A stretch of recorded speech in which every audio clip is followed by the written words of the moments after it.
Hello दोस्तों, welcome to our channel the Indian soul.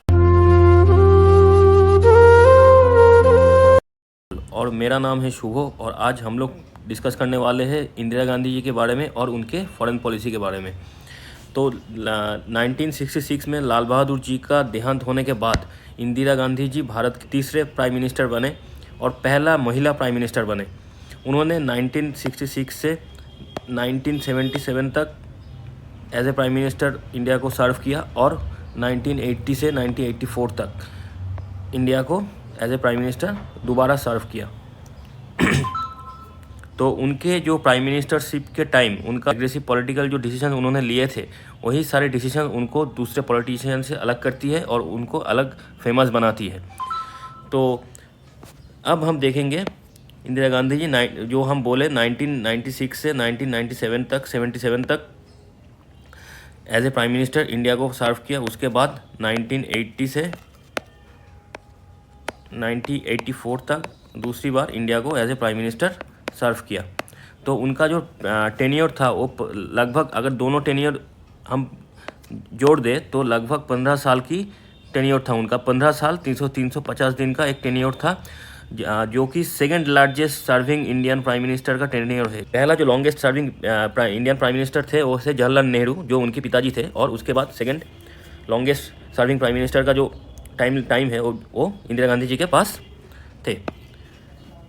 तो Indira Gandhi ji prime minister बनते ही जो पहला काम किया वो क्या किया, उन्होंने बॉर्डर सिक्योरिटी पे फोकस किया। इंडिया का जो बॉर्डर सिक्योरिटी है, इंडिया को बॉर्डर डिफेंस लाइन को सिक्योर किया। इंडिया का जो इंटरनल और एक्सटर्नल सिक्योरिटी है उसको फोकस किया, उसको टाइटन किया। और इंडिया के अंदर और बाहर जो भी मिलिटेंट्स इंडिया के खिलाफ काम कर रहे थे उसके खिलाफ लड़ाई की और उनको ख़त्म करने की कोशिश जारी कर दी। ठीक है, तो उन्होंने पहले प्राइम मिनिस्टर बनते ही 3 काम किया। पहला काम, डिफेंस को, इंडियन डिफेंस बजट को ज़्यादा किया और इंडियन डिफेंस बॉर्डर सिक्योरिटी को टाइटन किया।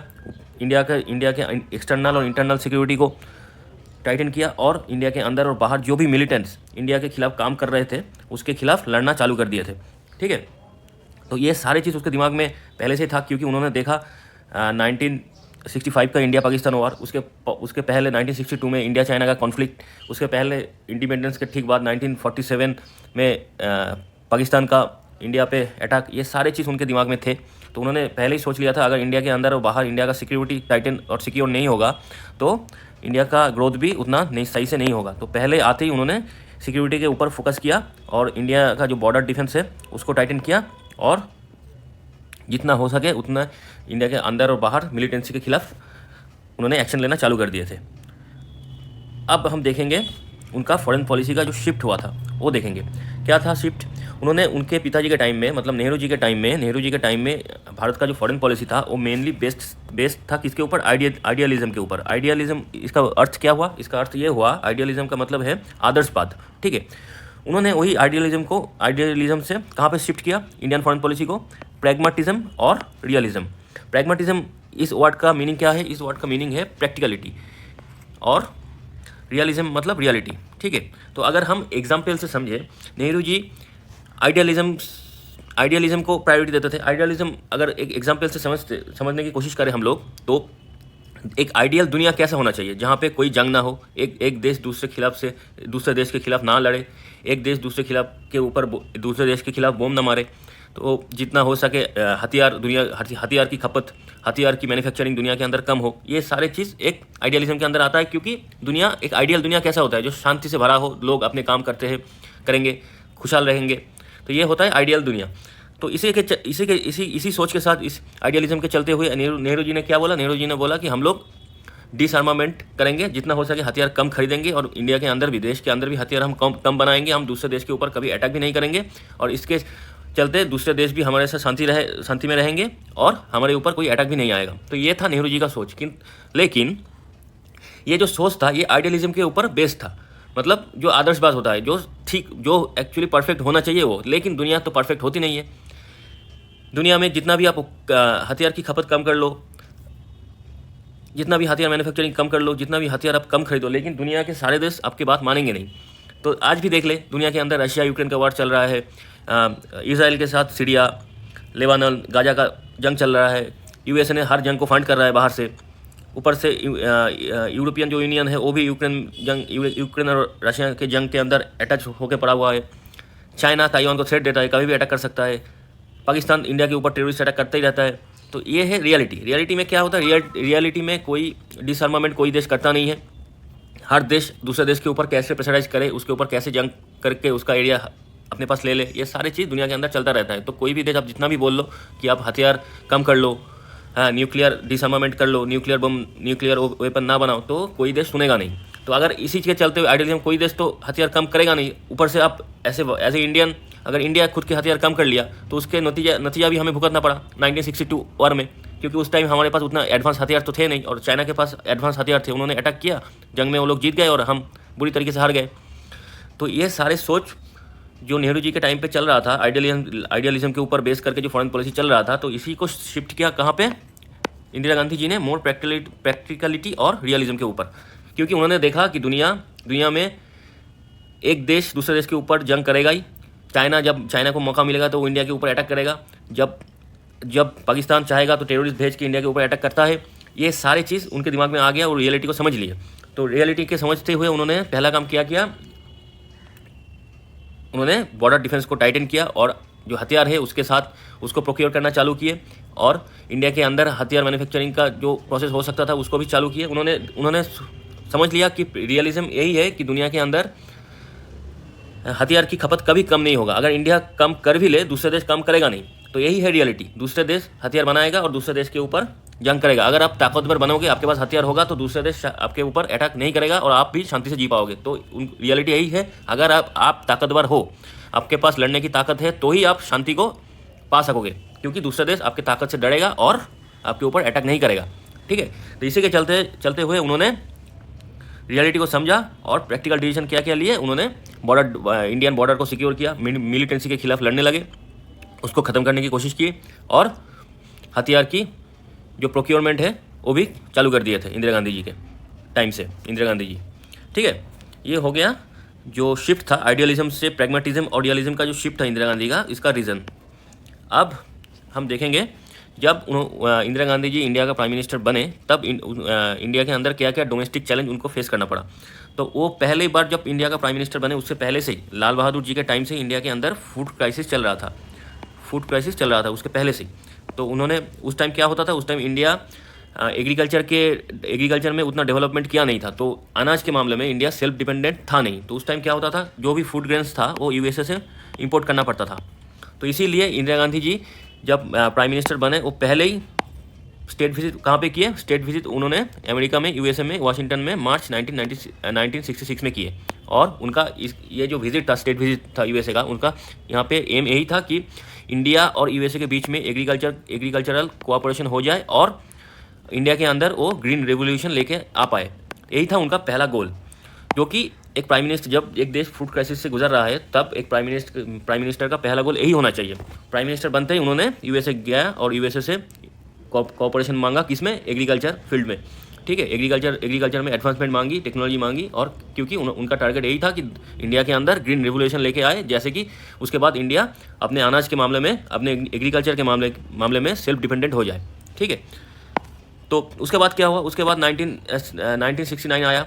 तो एक्चुअली उससे 1969 में क्या हुआ, कांग्रेस पार्टी के अंदर इंदिरा गांधी जी की उम्र से भी ज़्यादा उम्र के लोग कांग्रेस पार्टी के अंदर थे। लेकिन लाल बहादुर जी के बाद इंदिरा गांधी जी प्राइम मिनिस्टर बने, तो उनसे ज़्यादा उम्र के जो लोग थे, वो लोग ये पसंद नहीं किए। उन्होंने दिल में उन लोगों की सोच यही था कि लाल बहादुर जी के बाद जो उम्र में जो और भी, मतलब उम्र में जो ज़्यादा होंगे वही प्राइम मिनिस्टर बनेगा, कि और भी जो पुराने लीडर थे वो लोग प्राइम मिनिस्टर, उनमें से कोई प्राइम मिनिस्टर बनेगा। लेकिन प्राइम मिनिस्टर बना कौन, इंदिरा गांधी जी। तो वो लोग उसके बाद 1969 आते आते इंदिरा गांधी जी के खिलाफ एक प्रोपागेंडा चलाने लगे और इंदिरा गांधी जी को कांग्रेस पार्टी से एक्सपेल कर दिया। ठीक है। लेकिन वो कहते हैं ना, जो लीडर अच्छा होता है, जिसके अंदर दम होता है, वो अपना रास्ता ढूंढ ही लेता है। तो इंदिरा गांधी जी ने क्या किया, कांग्रेस से एक्सपेल होने के बाद खुद से एक पार्टी बनाया, जिसका नाम था, इसका नाम भी इंडियन कांग्रेस ही था, लेकिन वो इंदिरा गांधी जी का पार्टी था। तो वही पार्टी 1971 में जब जनरल इलेक्शन हुआ इंडिया के अंदर, जो पार्लियामेंट सेंट्रल गवर्नमेंट चुनने की जो इलेक्शन होता है, उसमें मैसिव विक्ट्री की, वह मैसिव वोट से जीत के आया और फिर से इंदिरा गांधी जी इंडिया के प्राइम मिनिस्टर बन गए। उस टाइम उनका जो नारा था, उनका जो फेमस नारा था, उनका जो स्लोगन था वो था गरीबी हटाओ। ठीक है, उन्होंने यही स्लोगन दिया कि अगर हम प्राइम मिनिस्टर बने तो हम गरीबी हटाने के लिए पूरी कोशिश करेंगे। तो ये हो गया डोमेस्टिक जो चैलेंजेस था उनके सामने, ये सब हैंडल करके उन्होंने 1971 में फिर से इलेक्शन जीता और प्राइम मिनिस्टर बने। अब हम आएंगे इंटरनेशनल क्या क्या उस टाइम चल रहा था, इंटरनेशनल क्या क्या इंसिडेंट चल रहा था जो कि उनको चैलेंज दे रहा था। इंटरनेशनली उस टाइम क्या था, सेकेंड वर्ल्ड वॉर के बाद से ही यूएसए और यूएसएसआर के बीच में एक कोल्ड वॉर चल रहा था। तो जब ये कोल्ड वॉर 1968 आया, उस टाइम ये कोल्ड वॉर थोड़ा सा कुछ टाइम के लिए रुक गया था। तो उस टाइम यूएसए और यूएसएसआर एक दूसरे के खिलाफ कोई भी प्लानिंग प्लॉटिंग नहीं कर रहे थे उस टाइम। कुछ देर के लिए ये जो कोल्ड वॉर चल रहा था यूएसए सेकेंड वर्ल्ड वॉर के बाद से यूएसए और यूएसएसआर के बीच में, तो वो थोड़े टाइम के लिए रुक गया था। ठीक है, तो उसी टाइम यूएसए की नेतृत्व में उस टाइम एक डिसीजन लिया। ये डिसीजन कौन लिया, यूएनएससी में जितने भी परमानेंट मेंबर थे उस टाइम, 5 जो परमानेंट कंट्री है UNSC, United nation security council में, जो पहला कंट्री होता है यूएसए, उसके दूसरा होता है यूके, तीसरा फ्रांस, चौथा चाइना और पांचवा यूएसएसआर। उस टाइम, अभी तो रशिया है, उस टाइम रशिया टोटल, रशिया तो अलग से होता नहीं था उस टाइम, यूएसएसआर होता था। वो ये 5 देश, यही यूएसएसआर 1991 में टूट के फिर 14-15 देश बना। उनमें से एक बड़ा देश था रशिया। तो वही जो यूनाइटेड नेशन का जो सिक्योरिटी काउंसिल का जो परमानेंट सीट था यूएसएसआर के पास, वो रशिया के पास ट्रांसफर हो गया। ठीक है, तो जो भी है उस टाइम यही 5 देश था, यूएसए, यूके, फ्रांस, चाइना और यूएसएसआर। इन पाँचों ने मिलके, इन पाँचों का नेतृत्व कौन दे रहा था, यूएसए। तो इन पाँचों ने मिलकर एक डिसीजन लिया कि उन्होंने मोनोपोली लाएंगे न्यूक्लियर पावर में। ठीक है, उन्होंने बोला कि हम एक ट्रीटी करते हैं जहाँ पे न्यूक्लियर नॉन प्रोलिफरेशन ट्रीटी होगा। जो उस टाइम जो बाकी दुनिया के अंदर, सारे देश के अंदर जो न्यूक्लियर वेपन बनाने की होड़ पड़ी हुई है, मतलब हर एक देश चाह रहा था कि उसके पास न्यूक्लियर वेपन हो और वो बनाने की कोशिश कर रहा था। इसको रोकने के लिए इन 5 देश ने क्या किया, उन्होंने बोला कि हम एक ट्रीटी बनाएंगे, उस ट्रीटी के अंदर सारे देश साइन करेंगे और कोई भी देश न्यूक्लियर वेपन नहीं बनाएगा और न्यूक्लियर टेक्नोलॉजी जो है वो कोई भी देश, कोई भी किसी और देश से खरीदेगा भी नहीं और उसको देगा भी नहीं। ठीक है, तो इस ट्रीटी का मतलब न्यूक्लियर नॉन प्रोलिफरेशन ट्रीटी का यही मतलब है, जो देश इसको साइन करेगा वो देश ना न्यूक्लियर वेपन बना पाएगा, ना किसी देश से न्यूक्लियर टेक्नोलॉजी को ले पाएगा, ना किसी और को अपने खुद से भी कुछ बना लिया न्यूक्लियर टेक्नोलॉजी, वो भी खुद किसी और देश को ट्रांसफर नहीं कर पाएगा। मतलब सारे न्यूक्लियर वेपन और न्यूक्लियर टेक्नोलॉजी जो है वो यही 5 देश के अंदर रहेगा, यही 5 देश के साथ पास रहेगा। ठीक है, तो इसका ये जो ट्रीटी होने का कारण, ये 5 देश क्या दिया, इन्होंने बोला कि अगर सारे देश न्यूक्लियर वेपन बना लिए, पूरी दुनिया के अंदर बहुत सारे न्यूक्लियर वेपन हो जाएगा और उसके बाद अगर जंग हुआ तो सारे न्यूक्लियर, अगर किसी देश के ऊपर न्यूक्लियर वेपन चला दिए तो बहुत ज़्यादा इम्पैक्ट होगा दुनिया के अंदर और बहुत लोग मारे जाएंगे। तो हम ये सब नहीं चाहते हैं, हम दुनिया के अंदर शांति चाहते हैं। ये बोल के इन्होंने बोला कि इसीलिए ये न्यूक्लियर नॉन प्रोलिफरेशन ट्रीटी हम साइन करवा रहे हैं बाकी देशों से, कि दुनिया के अंदर न्यूक्लियर वेपन ज़्यादा ना हो और कंट्रोल में रहे और सब कुछ शांति के अंदर रहे। जबकि यूएसए खुद न्यूक्लियर वेपन बना के जापान के ऊपर चला दिए और लाखों लोगों को मार दिए और ऐसे रेडिएशन फैला दिए कि 20-30 साल 50 साल तक जापान के अंदर लोग जो पैदा हुए थे वो भी कुछ ना कुछ प्रॉब्लम लेके, जेनेटिकल प्रॉब्लम लेके पैदा हुए। तो सब कुछ कर लिए यूएसए ने, करने के बाद बोलने लगे कि बाकी देश मत करो क्योंकि हम ही है शांति का दूत। ठीक है, तो यूएसए का जो कंडीशन था यही था कि बाकी देश एनपीटी को साइन करो और शांति से रहो। तो जब ये ट्रीटी आया तब 187 कंट्रीज़ ने, दुनिया के अंदर 187 कंट्री ने क्या किया, एनपीटी को साइन कर लिया 1970 तक।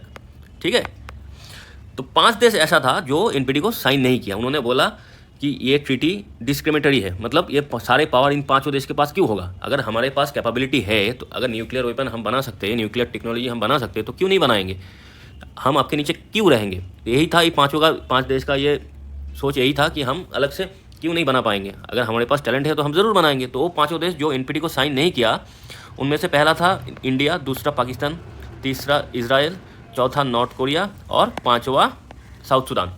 तो इन 5 देशों ने एनपीटी को साइन नहीं किया। इंडिया ने साइन नहीं किया तो उसी देखते हुए पाकिस्तान भी साइन नहीं किया। बाकी इजराइल तो न्यूक्लियर वेपन बनाना चाहता था ही पहले से। तो इन 5 ने मिलके, इन 5 देशों ने उनको एनपीटी को साइन नहीं किया, India, Pakistan, Israel, north Korea और साउथ सूडान। ठीक है, और इंदिरा गांधी ने बोला कि ये जो ट्रीटी है ये डिस्क्रिमिनेटरी है, मतलब ये दूसरे के साथ भेदभाव करता है, क्योंकि सारे पावर इन पांचों देश के पास रहेगा, सारे न्यूक्लियर टेक्नोलॉजी, न्यूक्लियर वेपन्स इनके पास रहेंगे। ये चाहे तो किसी के ऊपर प्रेशराइज कर सकते हैं, दूसरे देश को प्रेशराइज कर सकता है, उनको डरा सकता है। तो उन्होंने इंदिरा गांधी जी ने बोला ये जो चीज़ है ये हम नहीं मानेंगे और एनपीटी में साइन नहीं करेंगे, क्योंकि ये डिस्क्रिमिनेटरी है।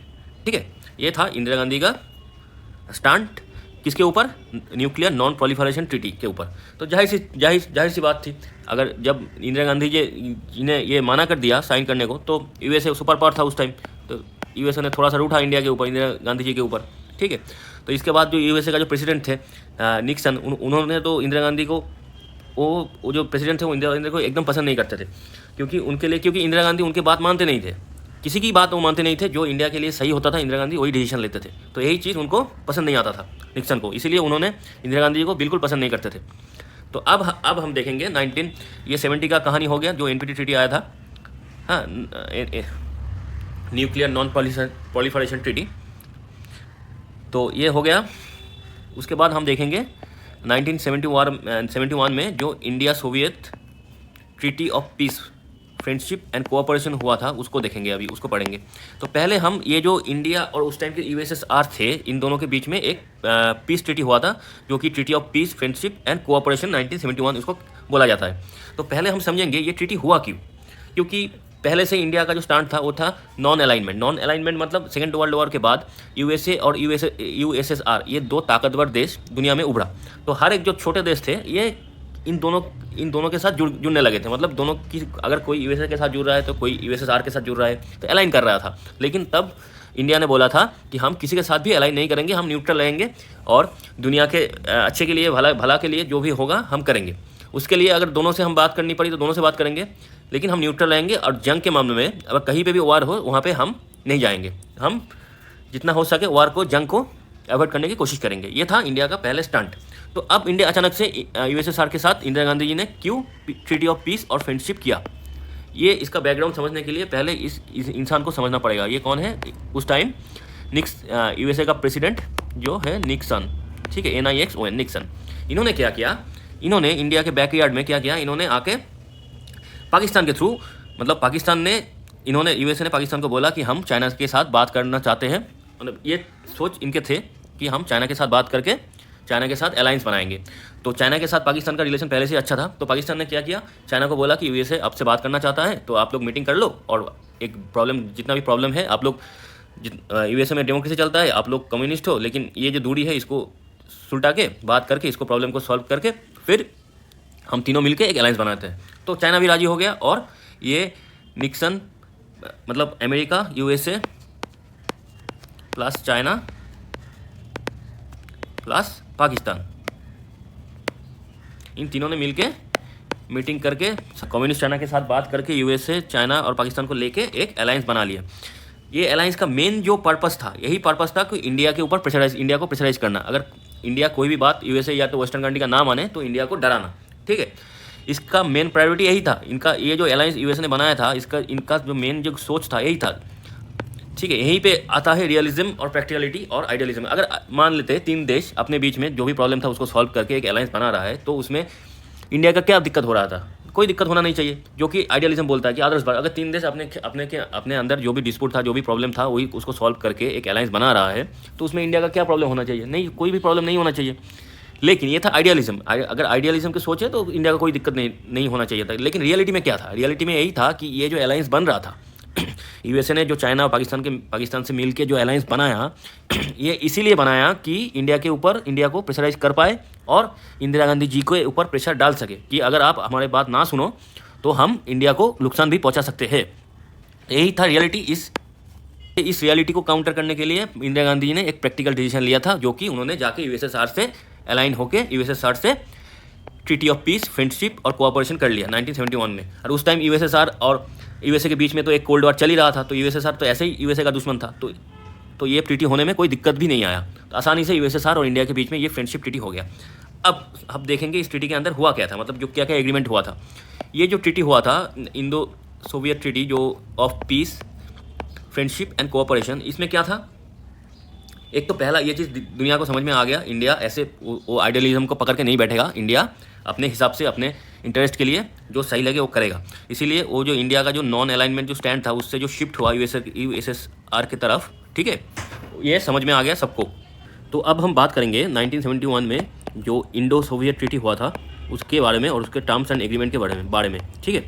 तो जब ये ट्रीटी हुआ, जब ये इंडो सोवियत ट्रीटी हुआ, तब दुनिया को एक चीज़ समझ में आ गया कि इंडिया का जो नॉन अलाइंड स्टैंड था, जो हम ना यूएसए की तरफ ना यूएसएसआर की तरफ हम शिफ्ट होंगे, ये जो स्टैंड था, ये स्टैंड को चेंज करके इंडिया ने यूएसएसआर की तरफ थोड़ा सा शिफ्ट कर लिया, ठीक है, क्योंकि ये इंडिया का नेशनल इंटरेस्ट के सपोर्ट करता था, ठीक है।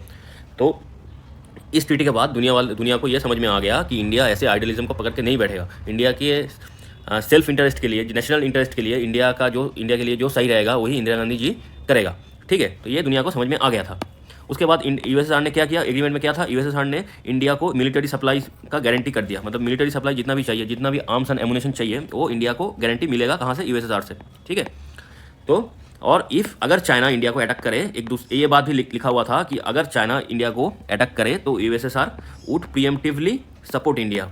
मतलब इंडिया चाइना के खिलाफ यूएसएसआर इंडिया को सपोर्ट करेगा और चाइना के खिलाफ लड़ेगा, ठीक है। ये चीज़ उस एग्रीमेंट में था। इसीलिए ये जो लिखा हुआ था ना, जो USSR would preemptively support India against China if China attack on India, तो ये जो चीज़ है, ये जो बात है, ये बात इंडिया को बहुत ज़्यादा हेल्प की है 1971 की वार में। जो इंडिया पाकिस्तान में वार हुआ था, जिसको हम बांग्लादेश लिबरेशन वार भी बोलते हैं, तो उसमें ये बात है इंडिया को बहुत सपोर्ट किया, क्योंकि उस टाइम जब वार चल रहा था तो चाइना इंडिया के खिलाफ कुछ नहीं किया, एकदम चुपचाप बैठा था, ठीक है। उसका रीज़न यही था कि उसमें अगर वो कुछ करता तो उसके खिलाफ यूएसएसआर एक्शन लेता, क्योंकि उसका एक बड़ा सा बॉर्डर यूएसएसआर से सटा हुआ था, ठीक है। तो ये जो अलायंस हुआ ये जो ट्रीटी हुआ, इंडो सोवियत ट्रीटी, ये ट्रीटी जो यूएसए, चाइना और पाकिस्तान का जो अलायंस बना था उसको थोड़ा बहुत न्यूट्रलाइज कर दिया था। Neutralize the growing Washington Pindi Beijing alliance, ठीक है। अब हम उसके बाद चलते हैं 1971 जो इंडिया पाकिस्तान का वार हुआ था, ठीक है। तो सबसे पहले हम लोग अब 1971 में जो इंडिया पाकिस्तान का जो वार हुआ था, जिसको बांग्लादेश लिबरेशन वार भी हम बोलते हैं, हिस्ट्री में बोला जाता है, तो पहले उसकी बैकग्राउंड को समझते हैं, मतलब ये वार हुआ क्यों, ठीक है। तो ये जो वार हुआ था, जो जंग हुआ था 1971 इंडिया पाकिस्तान के बीच में, ये जो जंग का जो रीज़न था, ये इंडिया की पार्टीशन में छुपा हुआ था। अगर हम मैप में देखें तो इंडिया को जब आज़ादी मिला, भारत को जब आज़ादी मिला 1947 में, तब भारत का दो टुकड़े हो गए। तो एक तो इंडिया बना, दूसरा पाकिस्तान बना। पाकिस्तान भी और दो टुकड़ों में बना। पहला तो ये था इस साइड में वेस्ट पाकिस्तान, ये था ईस्ट पाकिस्तान उस टाइम, ये जो ग्रीन वाला हिस्सा है, और ये जो ग्रीन वाला हिस्सा है ये वेस्ट पाकिस्तान। तो जब ये डिवीज़न हुआ तो वेस्ट पाकिस्तान में क्या था, वेस्ट पाकिस्तान में भी मुस्लिम रहते थे, ईस्ट पाकिस्तान में भी ज़्यादातर मुस्लिम ही रहते थे। लेकिन उनके बीच में जो भाषा का अंतर था, क्योंकि वेस्ट पाकिस्तान में जो मुस्लिम रहते थे उन लोगों का भाषा था उर्दू, और ईस्ट पाकिस्तान जो बाद में बांग्लादेश बना, वहाँ पे उन लोगों का भाषा था बंगाली, ठीक है। तो उर्दू वाले जो वेस्ट पाकिस्तान है, उन्होंने पहले क्या चाहा, उनका जो गवर्नमेंट था पाकिस्तान का, तो उन्होंने चाहा कि ईस्ट पाकिस्तान वाले भी उर्दू को अपना भाषा मान ले और उर्दू में ही बोलना चालू करें। ये चीज़ ईस्ट पाकिस्तान वालों को पसंद नहीं आया, ठीक है। उन्होंने भाषा के लिए अड़ गए, उन्होंने बोला कि बंगाली हमारा भाषा है और हम इसी भाषा में बात करेंगे और इसी को अपना भाषा मानेंगे, हम उर्दू को अपना भाषा नहीं मानेंगे। तो इससे पहले से एक क्लैश चालू हो गया था। ऊपर से ये जो वेस्ट पाकिस्तान वाले हैं, ये ईस्ट पाकिस्तान वालों को, जो बंगाली मुस्लिम थे, उनको नीची नज़र से देखता था। मतलब उन लोगों की सोच था कि ये लोग छोटे लोग हैं, ये हम लोगों के नीचे रहेंगे, हर जिंदगी भर हम लोगों के नीचे रहेंगे, ठीक है। ये दो सोच था। ये सोच की वजह से ईस्ट पाकिस्तान और वेस्ट पाकिस्तान एक दूसरे के बीच में थोड़ा सा दरार आ गया था पहले से ही, पार्टीशन के बाद से ही। फिर क्या हुआ, फिर आया 1970।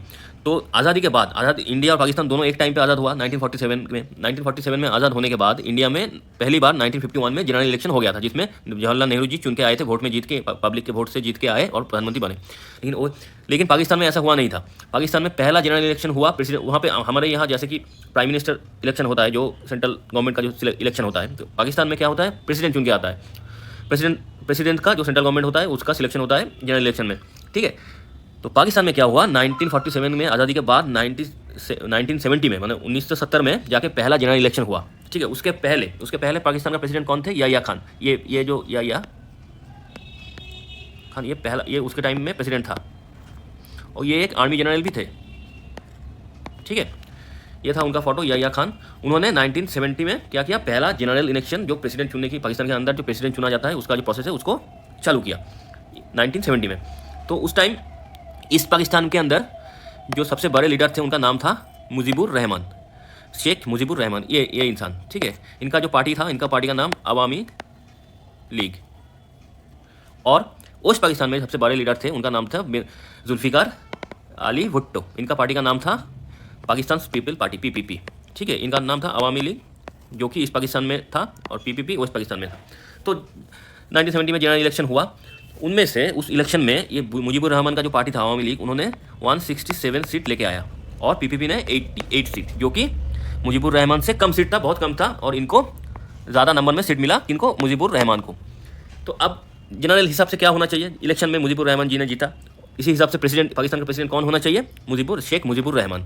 लेकिन यहाँ पे क्या हुआ, ये जो वेस्ट पाकिस्तान वाले, मतलब ये याहिया खान और जुल्फिकार अली भुट्टो, तो इनके दिमाग में ये था कि वेस्ट पाकिस्तान का गवर्नमेंट हमेशा वेस्ट पाकिस्तान से होना चाहिए, और वेस्ट पाकिस्तान का ही कोई बंदा पाकिस्तान का प्रेसिडेंट बनना चाहिए, ठीक है। इसी सोच के चलते हुए इन्होंने क्या किया, इन दोनों ने मिलकर, जो उस टाइम प्रेसिडेंट था ये याहिया खान, ये चाह रहे थे कि वोट के बाद जुल्फिकार अली भुट्टो ये प्रेसिडेंट बने पाकिस्तान का। लेकिन ज़्यादा नंबर किसको आ गया, ज़्यादा सीट मुजीबुर रहमान को आ गया, जो कि ईस्ट पाकिस्तान से बंगाली मुस्लिम थे, और जो वेस्ट पाकिस्तान में ये लोग रहते थे जो उर्दू स्पीकिंग मुस्लिम थे, इन्होंने सोचा कि अगर पाकिस्तान का गवर्नमेंट कोई बनाएगा, कोई प्रेसिडेंट बनेगा, तो वेस्ट पाकिस्तान से उर्दू स्पीकिंग मुस्लिम ही होना चाहिए, बंगाली स्पीकिंग मुस्लिम नहीं होना चाहिए। तो इन्होंने क्या किया, इनको गवर्नमेंट बनाने की इजाज़त नहीं दी है मुजीबुर रहमान को। तब मुजीबुर रहमान अड़ गया, उन्होंने बोला कि ये जनरल इलेक्शन हमने जीता, फिर भी आप गवर्नमेंट बनाने नहीं दे रहे हो, ऊपर से ईस्ट पाकिस्तान का जो भी इकोनॉमी है वही पैसा आप उठा के लेके पाकिस्तान में चले जाते हो, वेस्ट पाकिस्तान में, और सारा डेवलपमेंट वेस्ट पाकिस्तान में होता है, और ईस्ट पाकिस्तान गरीबी के अंदर चला जा रहा है।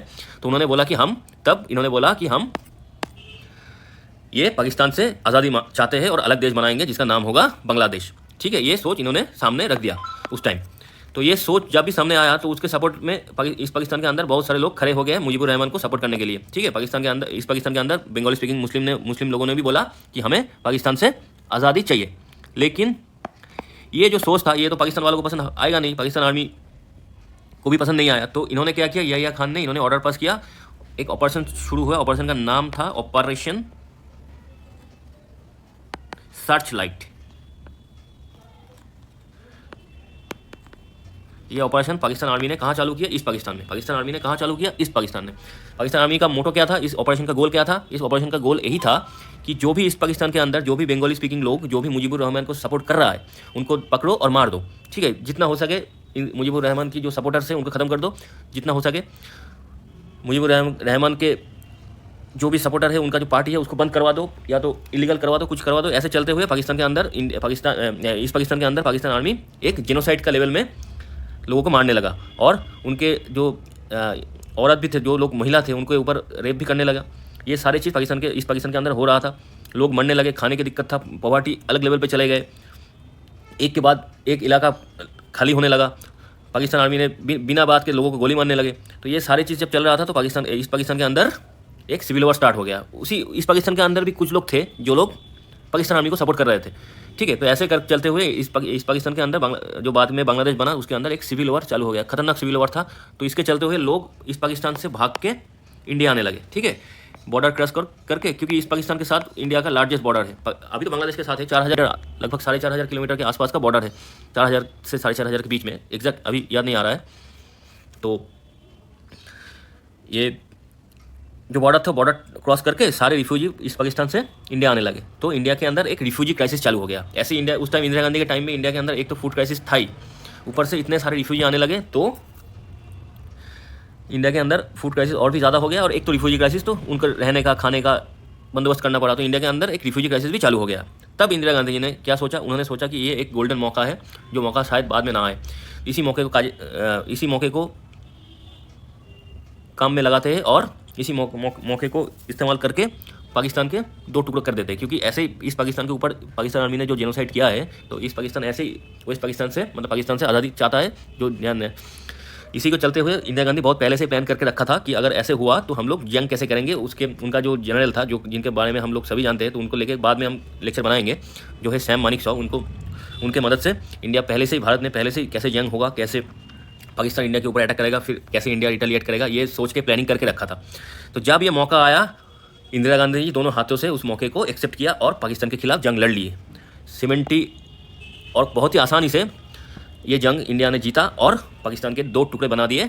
एक टुकड़ा तो वेस्ट पाकिस्तान उधर रहेगा, पाकिस्तान रह गया, और नीचे यहाँ पे बांग्लादेश बन गया, ठीक है। तो ये एक रियलिस्टिक प्रैक्टिकल मूवमेंट भी था, प्रैक्टिकल स्टेप भी था, क्योंकि अगर मानते, हम तो जानते हैं पाकिस्तान इंडिया के खिलाफ एक हॉस्टाइल कंट्री है, हमेशा टेररिस्ट को ट्रेन करके उसके पीछे फंड करके उसको इंडिया में भेज के इंडिया में जो आम लोग हैं उनको बम फोड़ के मार देते हैं। तो ऐसे बहुत दिन तक चला भी, मतलब अभी थोड़ा कम है, इंडिया के अंदर ये हरकत पाकिस्तान करता ही है।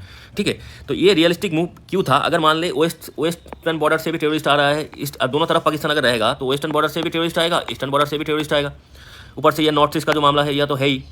तो ये इंडियन गवर्नमेंट के लिए बहुत ज़्यादा दिक्कत की बात हो जाता अगर पाकिस्तान दोनों तरफ से इंडिया को घेर के रखा तो इसीलिए ये एक प्रैक्टिकल स्टेप भी था जो कि पाकिस्तान का दो टुकड़े कर दिए और बांग्लादेश को अलग बना दिए। और बांग्लादेश अब तक अभी थोड़ा सा बांग्लादेश में ये जो कूप हुआ है, मतलब जो गवर्नमेंट चेंज हुआ है, जो इंटरिम गवर्नमेंट है अभी, तो ये गवर्नमेंट थोड़ा सा एंटी इंडिया है, लेकिन उसके पहले जो भी था बांग्लादेश के अंदर लगभग इंडिया के साथ फ्रेंडली रिलेशन भी था और कोई बहुत बड़ा दिक्कत बांग्लादेश की तरफ से इंडिया के पास आया नहीं अभी तक, जब से ये इंदिरा गांधी जी ने और सैम मानिक शॉ ने बांग्लादेश को अलग किया पाकिस्तान से। ठीक है, ये एक प्रैक्टिकल बहुत ही बढ़िया सा एक स्ट्रैटेजिक प्रैक्टिकल मोमेंट था इंडियन आर्मी के लिए, इंडिया के लिए, क्योंकि इसी स्टेप की, इस जंग के बाद दुनिया को मान गया कि इंडिया एक पावरफुल देश है जो कि खुद की इकोनॉमी, खुद की इंसान प्रॉस्पेरिटी, देश के अंदर लोगों की प्रॉस्पेरिटी, इसको सोचते हैं और जो अच्छा होता है इंडिया के लिए वो इंदिरा गांधी जी और इंडियन आर्मी करता है। तो ये हो गया 1971 जंग का जो बैकग्राउंड, जो कारण वो। अब हम देखेंगे ये वार कैसे कैसे। ये जो फोटो है ये फेमस फोटो था जब 1971 वार में 93,000, ठीक है, सेकेंड वर्ल्ड वॉर के बाद शायद कोई सबसे बड़ा नंबर ये है 93,000 जो पाकिस्तान आर्मी इंडियन आर्मी के हाथ में सरेंडर हो गया था।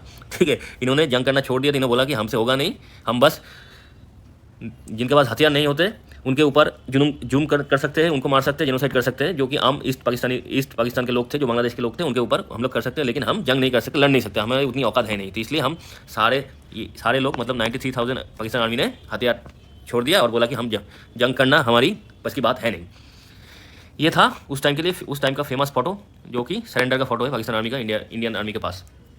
ठीक है, तो 1971 में एक तो मिलिट्री एंगेजमेंट हुआ पूरा का पूरा, इंडियन मिलिट्री, इंडियन नेवी और इंडियन एयरफोर्स। इंडियन नेवी ने तो कराची का जो पोर्ट था पाकिस्तान का उसको उड़ा डाला था। ठीक है, और पाकिस्तान का जो एक जहाज़ था PNS गाजी, उसको भी डुबा दिया था, मतलब जो सबमरीन था, न्यूक्लियर सबमरीन ऐसा कुछ था, जो USA ने भीख में दिया था पाकिस्तान को, तो वो भी डुबा दिया था।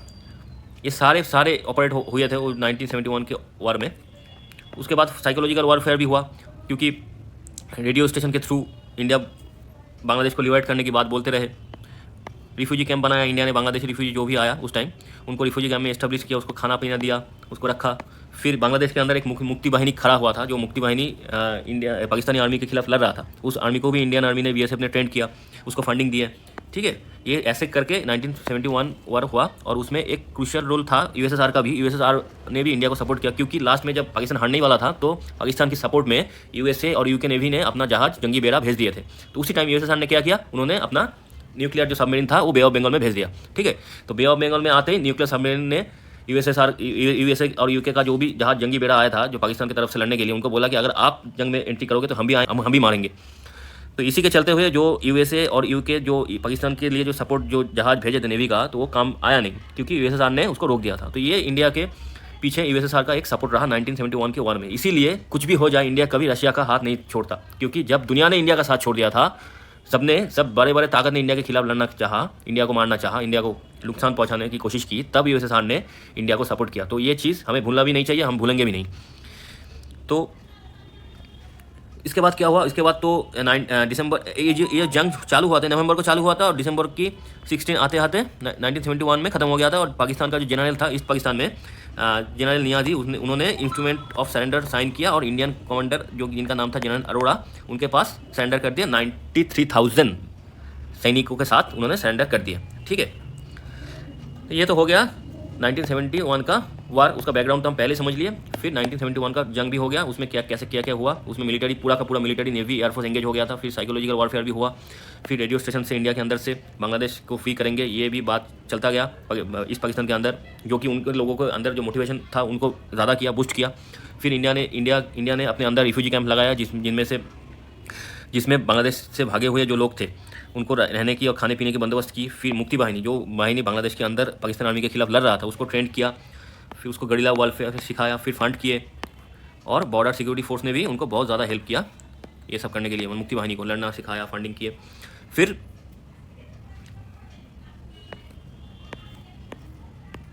इससे ऐसा करके एक तो नया देश बांग्लादेश फॉर्म हो गया, जो कि इंडिया के फेवर में भी था, क्योंकि दोनों तरफ से अगर ईस्ट और वेस्ट दोनों तरफ से मतलब एक टेररिस्ट नेशन आपको अटैक करे तो दिक्कत हो जाता है गवर्नमेंट के लिए भी और आम इंसान के लिए भी। तो इसीलिए एक फ्रेंडली कंट्री बांग्लादेश बनना इंडिया के लिए बहुत ज़्यादा ज़रूरी था। ठीक है, जो चीज़ हमने इंदिरा गांधी ने एक प्रैक्टिकल डिसीजन लिया और हमें एक तरीके से एक तरफ से मतलब ईस्टर्न बॉर्डर को शांत कर दिया इंडिया का। ठीक है, अब हम देखेंगे 1971 में जब हार हुई पाकिस्तान की, उसके बाद 1972 में इंदिरा गांधी जी और उस टाइम पाकिस्तान का जो प्रेसिडेंट बना, मतलब याहिया खान के बाद, याहिया खान तो जंग हार गए, उसके बाद प्रेसिडेंट बना कौन, जुल्फिकार अली भुट्टो। क्योंकि अगर यहाँ से बांग्लादेश अलग हो ही गया तो मुजीबुर रहमान तो बांग्लादेश में प्राइम मिनिस्टर बन गए, और जब वेस्ट पाकिस्तान अलग पाकिस्तान बन गया तो वहाँ पे जो पार्टी था, जो हाइस्ट वोट जिनको मिला था वो था पीपीपी, मतलब जुल्फिकार अली भुट्टो, तो वहाँ का प्रेसिडेंट बन गया। ठीक है, तो 1972 में शिमला एग्रीमेंट हुआ, कहाँ पे, शिमला में, जो कि 2 जुलाई 1972 में हुआ। किनके बीच में साइन हुआ, एक था हमारे प्राइम मिनिस्टर इंदिरा गांधी जी और दूसरा जुल्फिकार अली भुट्टो जो कि प्रेसिडेंट ऑफ पाकिस्तान थे उस टाइम। इन्होंने साइन किया। इसमें क्या लिखा था, to end hostile between the two countries and establish a plan of peaceful relation. तो इन दोनों कंट्री अभी से एक दूसरे के खिलाफ जो हॉस्टाइल सिचुएशन बना हुआ है उसको सॉल्व करेंगे और पीसफुल तरीके से करेंगे और पीसफुल रिलेशन को आगे लेके जाएंगे। पीसफुल रिलेशन कैसे आगे जाएगा, उसमें यह लिखा था कि ये दोनों देश इंडिया और पाकिस्तान हमेशा बायलैटरल नेगोशिएशन करेंगे और कोई फॉरेन मीडिएशन नहीं होगा इसमें।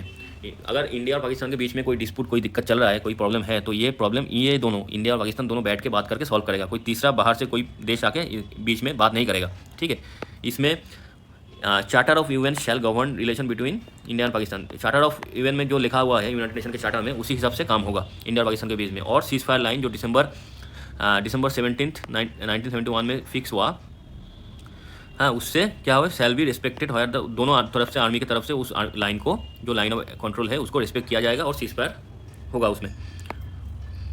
तो दोनों कंट्री एग्री भी हो गया है कि लाइन ऑफ कंट्रोल में को हम लोग रिस्पेक्ट करेंगे। ठीक है, और यूनिलैटरली कोई भी स्टेटस को हम चेंज करने की कोशिश हम लोग नहीं करेंगे। लाइन ऑफ कंट्रोल की जो भी स्टेटस होगा उसको यूनिलैटरली, मतलब इंडिया और पाकिस्तान अलग अलग तरीके से उसको चेंज करने की कोशिश नहीं करेंगे, और दोनों अपने फोर्स को जो स्टेटस को था उसमें वापस लेके जाएगा। और इंडिया 13,000 स्क्वायर किलोमीटर जो लैंड सीज किया था पाकिस्तान का, उसको लौटाएगा। ठीक है, उसने लौटा दिया भी, लेकिन कुछ जगह इंडिया उस टाइम लौटाया नहीं था। जम्मू कश्मीर में कुछ गांव है, 4-5 गांव है, जो गांव पहले 1971 से पहले पाकिस्तान के पास था, लेकिन 1971 के बाद वो इंदिरा गांधी ने ले लिया, वो इंडिया के पास हो गया। तो ये सब चीज़ हम जब 1971 का जो वार था इंडिया पाकिस्तान के बीच में, वो जब डिटेल में हम उसको पढ़ेंगे, उसको कंटेंट बनाएंगे, उसको लेक्चर बनाएंगे, तो उसमें हम ये सारे गाँव का नाम देखेंगे। उसके बाद इंडिया ने रिलीज़ कर दिया 93,000 पाकिस्तानी वार ऑफ प्रिजनर को, और उसमें यह बोला गया कि हम लोग एक दूसरे के साथ कल्चरली और साइंटिफिक जो भी प्रोविजन होगा उसको एक्सचेंज करेंगे। ठीक है, ये सब एग्रीमेंट में लिखा था। बाद में थोड़ा बहुत कुछ हुआ, कुछ नहीं भी हुआ, तो ये सारी चीज़ एग्रीमेंट में हुआ था। ठीक है, तो 1971 का वार खत्म हुआ, बांग्लादेश पैदा हुआ, इंडिया का जो ईस्टर्न बॉर्डर है वो सिक्योर हो गया। तो ये एक बड़ा मूवमेंट था इंडियन आर्मी के लिए, इंदिरा गांधी के लिए और भारत के लिए। ठीक है,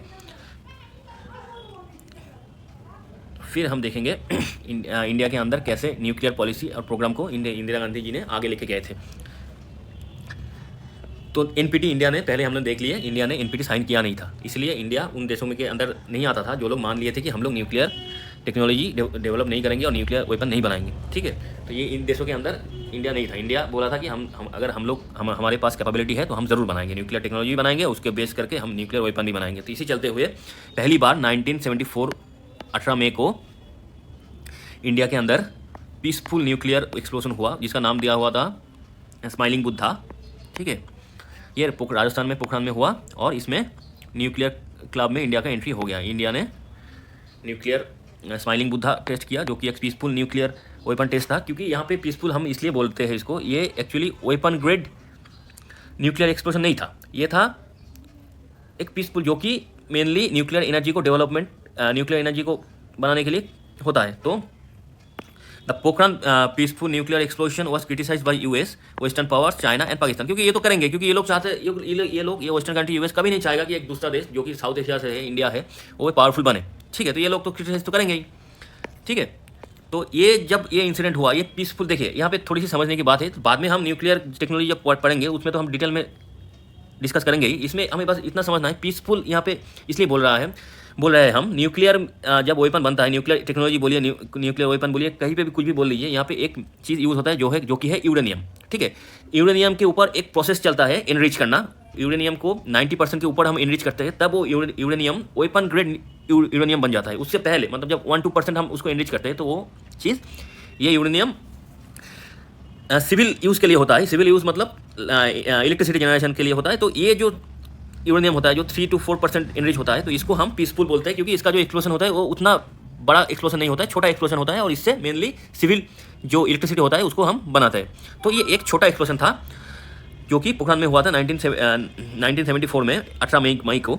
ठीक है, ये इंदिरा गांधी के ऑर्डर से, उसकी फंडिंग से, होमी जहांगीर भाभा इसके पीछे था। इस जो न्यूक्लियर जो चल रहा था, जो भी टेस्ट चल रहा था इंडिया के अंदर, जो भी टेक्नोलॉजी डेवलप हो रहा था, इसके पीछे था।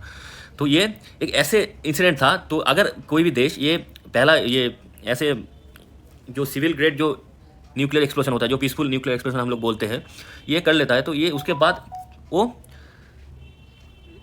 एक कुछ सालों के अंदर न्यूक्लियर वेपन, जो वेपन ग्रेड यूरेनियम होता है, उसको एनरिच करके न्यूक्लियर वेपन बना ही लेते हैं। तो ये पहला स्टेप था इंडिया को न्यूक्लियर पावर बनने का।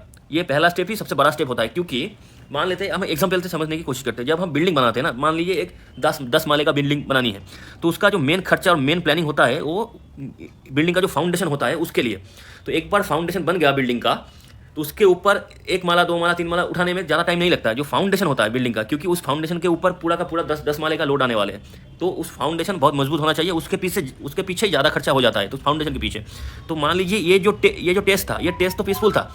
यूरेनियम उतने लेवल पे वेपन ग्रेड में इनरिच हुआ नहीं था, 3-4% में ही हुआ था। लेकिन यहाँ पे ये चीज़ था कि वो जो ये बेसमेंट बन गया था, ये बेस बन गया था, जो एक अगर ये टेस्ट हो गया तो इसके बाद वेपन ग्रेड में जाने के लिए ज़्यादा वक्त, ज़्यादा टाइम नहीं लगता। थोड़ा सा फंडिंग मिलते ही वो वेपन ग्रेड इंडिया जरूर पहुँच जाता। तो ये पहला स्टेप था, जो कि फाउंडेशन था इंडिया का न्यूक्लियर एनर्जी बनने का जो फाउंडेशन था, वो यही इंसिडेंट था जो इंदिरा गांधी जी और होमी जहांगीर भाभा, जो हमारे एक साइंटिस्ट थे। बाद में ये कंट्रोवर्सी है कि होमी जहांगीर भाभा को CIA ने, मतलब USA का जो स्पाई एजेंसी है, वो एक प्लेन क्रैश की आड़ में उनको मार दिए, मतलब उसका असैसिनेट कर दिए। इसका कोई प्रूफ डॉक्यूमेंट नहीं है, लेकिन ये स्पेकुलेशन है, ये एक कंट्रोवर्सी है। तो ये हमारे प्राइम मिनिस्टर जी इंदिरा गांधी जी और होमी जहांगीर भाभा मिलकर इंडिया को एक फाउंडेशन दे दिया, जो कि इंडिया एक दिन न्यूक्लियर पावर जरूर बनेगा। ठीक है, तो ये एक बड़ा इंसिडेंट था इंडियन हिस्ट्री के लिए, और इंदिरा गांधी के लिए, और इंडिया के लिए, और होमी जहांगीर भाभा के लिए। ठीक है, ये हो गया न्यूक्लियर पॉलिसी एंड प्रोग्राम 1974 में। अब एक और इंसिडेंट हम देखेंगे, जो कि सिक्किम का एनेक्सेशन था। ठीक है, इंदिरा गांधी जी ने सिर्फ बांग्लादेश को आज़ाद किया ऐसा नहीं है। बांग्लादेश को आज़ाद किया, इंडिया का जो ईस्टर्न बॉर्डर उसको सिक्योर किया, फिर इंडिया को न्यूक्लियर पावर बनने का जो पहला फाउंडेशन है वो भी दे के दिया। फिर NPT को साइन नहीं किया था। ये सारी चीज़ किया। ऐसे इंदिरा गांधी जी ने सिक्किम को भी इंडिया को दिया। ठीक है, कैसे? जब से इंडिया आज़ाद हुआ उसके बाद से सिक्किम क्या था? सिक्किम इंडिया के प्रोटेक्टोरेट था। प्रोटेक्टोरेट 1947 में क्या था? Sikkim became protectorate of India. Protectorate मतलब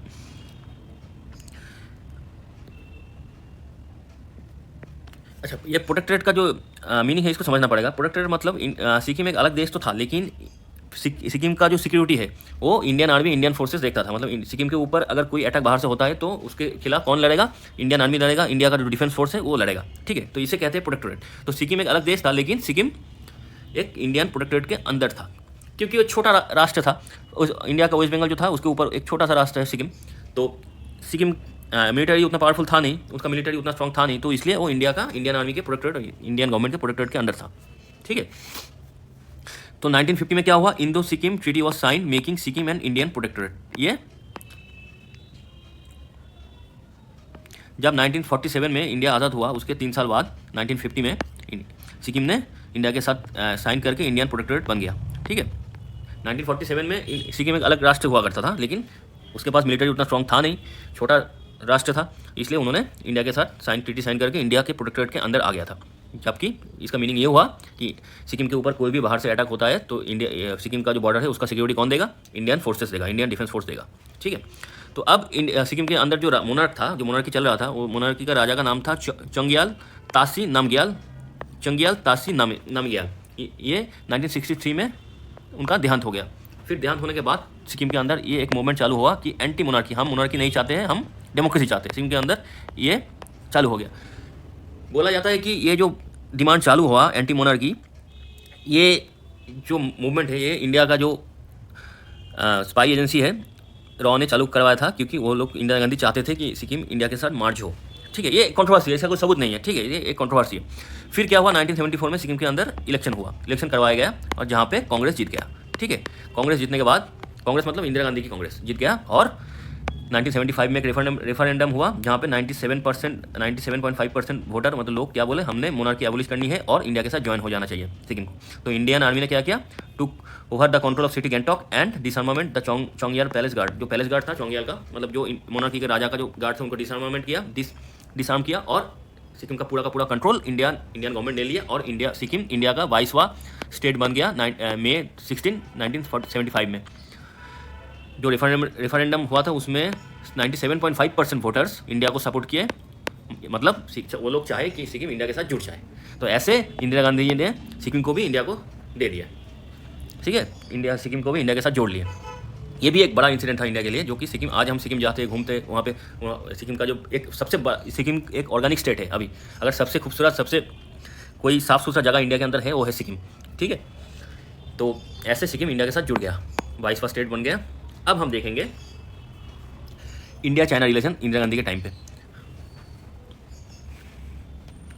तो जब 1962 वॉर हुआ था उससे पहले से ही इंडिया और चाइना के बीच में जो डिप्लोमेटिक रिलेशन था ये डाउनग्रेड हो गया था। ठीक है, तो 16 साल तक इंडिया के साथ चाइना का कोई डिप्लोमेटिक रिलेशन था भी नहीं। मतलब 90 देखेंगे इंडिया और चाइना का रिलेशन क्या था, डिप्लोमेटिक रिलेशन, मतलब जब से 1962 वॉर हुआ था उससे पहले से 1960 से इंडिया और चाइना के बीच में जो डिप्लोमेटिक रिलेशन था वो डाउनग्रेड हो गया था, एक टाइम पे सस्पेंड भी हो गया था।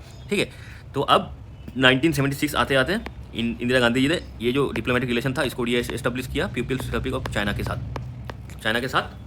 इंदिरा गांधी जी ने बात करके 1976 में चाइना और इंडिया के बीच में जो डिप्लोमेटिक रिलेशन जो छूट गया था, जो बंद हो गया था, उसको री एस्टेब्लिश किया, और चाइना और इंडिया के बीच में जो भी दिक्कत था उसको लेके मीटिंग करना चाइना के साथ, उसको सॉल्व करने की कोशिश करना चालू कर दिए थे।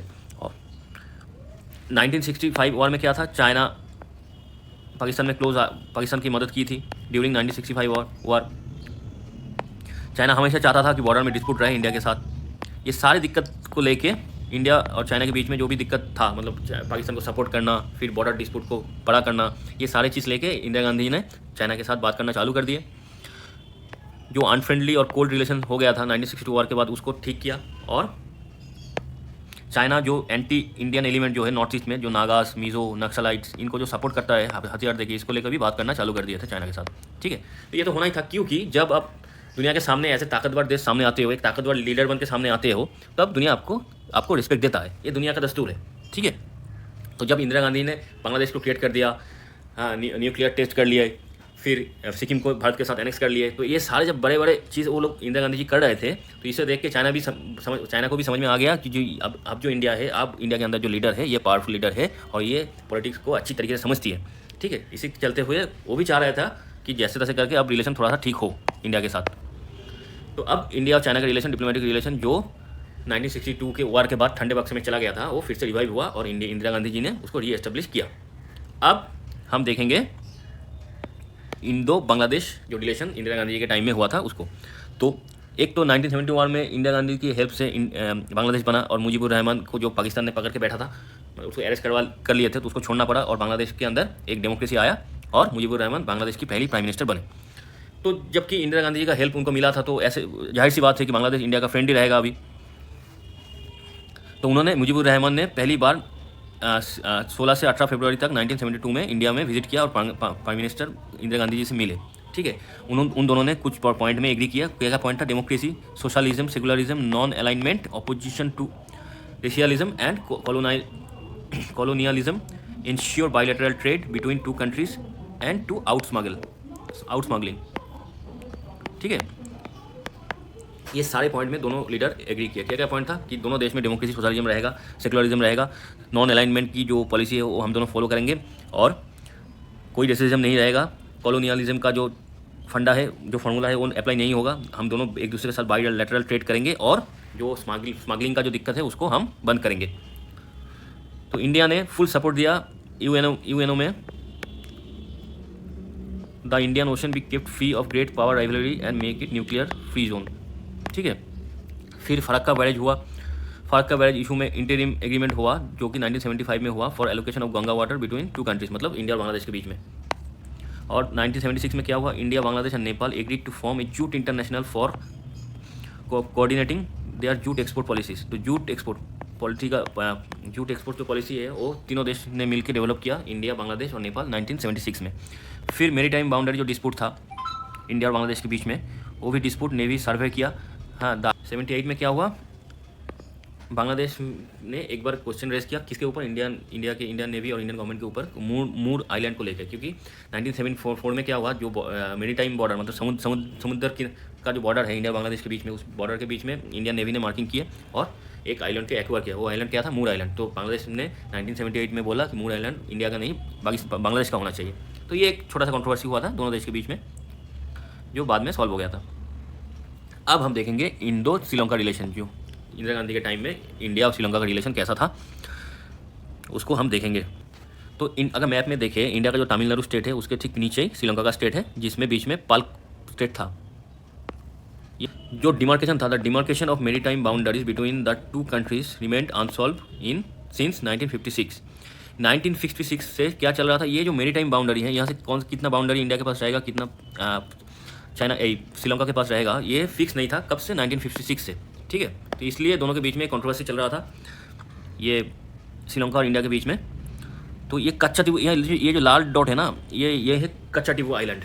तो ये आइलैंड किसके पास जाना चाहिए, इंडिया के पास या श्रीलंका के पास। तो इस आइलैंड को लेके एक प्रॉब्लम चल रहा था, डिस्प्यूट चल रहा था इंडिया और श्रीलंका के बीच में, ठीक है। कच्चा टिबू क्या था, कच्चा टिबू एक ओवल शेप्ड आइलैंड था, 280 एकड़ का ओवल शेप का एक आइलैंड था, जो श्रीलंका के इंडिया से 12 माइल दूर था और श्रीलंका से 10 माइल दूर था। तो कच्चा टिबू में और क्या था, एक एंशिएंट चर्च था तो वहाँ पे एक चर्च था। तो चर्च किसका था, सेंट एंथोनी करके एक इंसान के चर्च थे। तो उस चर्च कहाँ पे था, नॉर्दर्न कोस्ट में था, मतलब कच्चा टिबू का जो नॉर्दर्न कोस्ट था उसमें था। और वहाँ पे इंडिया और श्रीलंका से लोग मार्च के एंड में हर साल में वहाँ पे एज ए पिलग्रिम जाते थे और जो प्रेयर है प्रेयर करके आते थे। तो फाइनली क्या हुआ, फाइनली मेरीटाइम बॉर्डर का जो डिस्प्यूट था श्रीलंका के साथ, वो सॉल्व करने के चक्कर में इंदिरा गांधी जी ने 1974 में एक डिमार्केटेड बॉर्डर किया, जो कि एक इंटरनेशनल मेरीटाइम बाउंड्री बना इंडिया और श्रीलंका के बीच में, जहाँ पे उन्होंने कच्चा टिबू को श्रीलंका को दे दिया, श्रीलंका के बाउंड्री के अंदर दे दिया। उन्होंने बोला कि कच्चा टिबू श्रीलंका के बाउंड्री के अंदर रहेगा और उसके ऊपर जो ओनरशिप होगा वो श्रीलंका को दे दिया गया।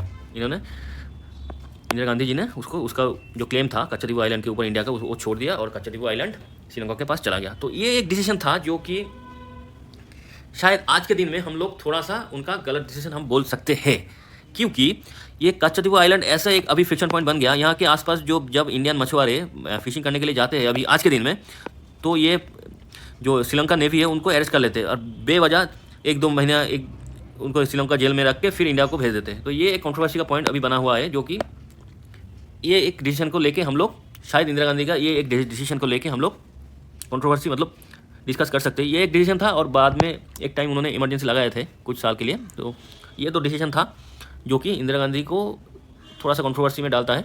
बाकी उनका सारे डिसीजन इंडिया के हक में ही था। उन्होंने इंडिया को बहुत कुछ दिया है और उनकी वजह से इंडिया एक स्ट्रॉन्ग नेशन भी बना है।